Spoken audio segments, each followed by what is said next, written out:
doing? Hope you're going to have an awesome day today. Arrowverse here. Alright, right now we have a special video, a recap video of the previous episode of The Flash. Now, thing is that about Deathstorm, I did an origin video of him.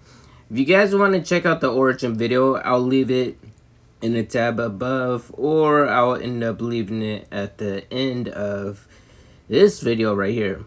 So I found it very interesting. Now, Deathstorm is inside Katie's mind, and he's explaining to Katie and looking at her memories, and he's saying that I have traveled a long time and across, I guess you could say, the universe just to find you. And I do actually really want to thank you, Caitlin. The reason why I want to thank you is because you restored me, you brought me back to life. Not only did you bring me back to life, you made me physically get this body, this fox body, and now I'm able to move around and also, well, get more powerful. And as a result, for a thank you, I'm gonna burn you alive. Yes, I thought this was Katie, her last moments of Team Flash. She was going to die by the hands of Deathstorm. But no, that did not happen because Barry interfered. He threw a lightning bolt at Deathstorm. Now the thing is about Deathstorm, the lightning bolt didn't really do anything. It just technically bounced off of Deathstorm, which I found interesting. And as soon as it bounced off him, he just threw a small shockwave and it hit the Flash.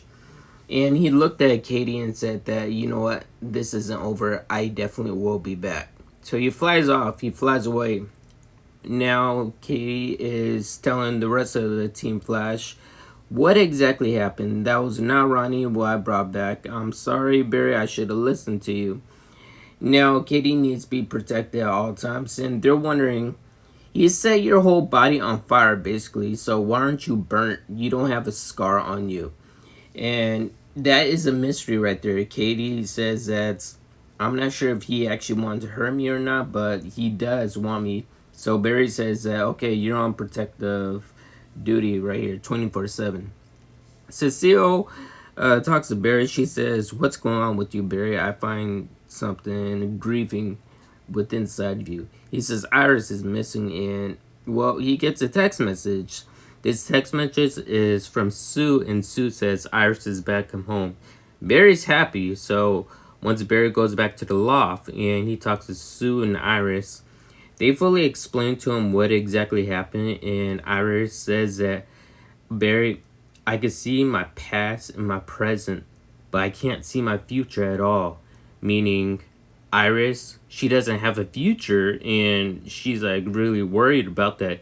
And this makes me think that maybe Iris may be the one who will die. Who knows? So, there's an innocent bystander at night. Obviously, Deathstorm needs a feed. He grabs his bystander in the air. As soon as he drops his body, it's charcoal, coal, burnt. I'm like, wow, this is insane. And so, Sue, Iris, and Barry are waiting for Dion because normally Dion has an appointment with Iris and helps her out. But then Christian Kramer contacts Barry, well, for the Flash, because he recently gave her, I guess you could say, it's a phone, a meta app, a personal phone, yeah, you could say. So at CCPD, officers are getting weird phone call messages saying that, oh yeah, my wife was taken away, flown up in the sky. There's someone that was dressed in a school outfit and he's murdering people in my neighborhood. They're getting weird phone calls such as that. And so Christian Kramer is talking to Joe and the Flash about this situation, like, who is this, what is going on? Barry fills Christian Kramer in and says that his name is Deathstorm. He does kill people, but he only attacks them if they're grieving. So an officer appears inside Christian Kramer's office. 10 bodies are already dropped, but more bodies are coming to light. So there are exactly 12, 13 bodies that are in the morgue right now, and Barry needs to find out a way how to defeat Deathstorm. And Christian Kramer is freaking out because she's saying that this is my first time actually doing something like this. I need some help. So Joe is going to be her consultant, and She's trying to explain to everyone in the CCPD, we're going to lock down this whole city right now. No one is safe on the streets. Any of you officers are grieving if you have lost ones, come and see me and Joe immediately right now. Other than that, make sure you lock the city down and nobody steps outside. So that was the plan. That's actually a really good plan right there Chris Krimmer had. Now Barry is trying to figure out all these bodies, how they're connected, but basically there's no luck on it because they can't track the Black Flames. The Black Flames is now, well, has a host, has a body, so they can't track it down anymore. So Seal is actually the answer. Barry's going to use the Seal's powers to find him. Other than that, Dion finally arrives and talks to Iris, and he says, I know exactly what happened to Iris. You don't have to tell me at all. I have been trying to find the mother, but your power is actually slowing me down. That is the reasons why I couldn't even come see you sooner at a regular time basis. So Dion says that I'm going to place a tracker within inside you, because I know that you will disappear soon, and I'll be able to find you once I put this tracker right inside of you. So that is a good idea. They put a tracker inside of Iris, because Iris really does believe that she'll disappear once again. The thing is with Dion feels really weird right now. He says something's wrong, something's happening, and he disappears. Also, yes, it's crazy, insane. And so they're just going to wait until see if Dion actually returns. They do get a hit signal on Deathstorm. The thing is, Deathstorm was all along inside Star Labs, just hiding. Alright, now he's inside Cecile's mind, talking through Cecile, I could say. And of course, he's making his threat, saying that I will kill all of you. Just give me the one person that I need, and I'll leave you alone. Obviously, that's a lie. That's a fib. He's not going to do it. Barry says, you really think I'm scared of you, any of us? You get that wrong. None of us are scared of you. We will stop you no matter what it takes. And Deathstorm says that I still will find Katie, and I will find her if it costs me anything. So Cecile is back to normal. The lights turn back on too, which is good. Where is Deathstorm? Well, Cecile says that Deathstorm, there's something creepy about him inside of him that is really affecting her powers on a singular level. Iris was about to disappear, but Sue, she had to bring Iris back to the present. Yes.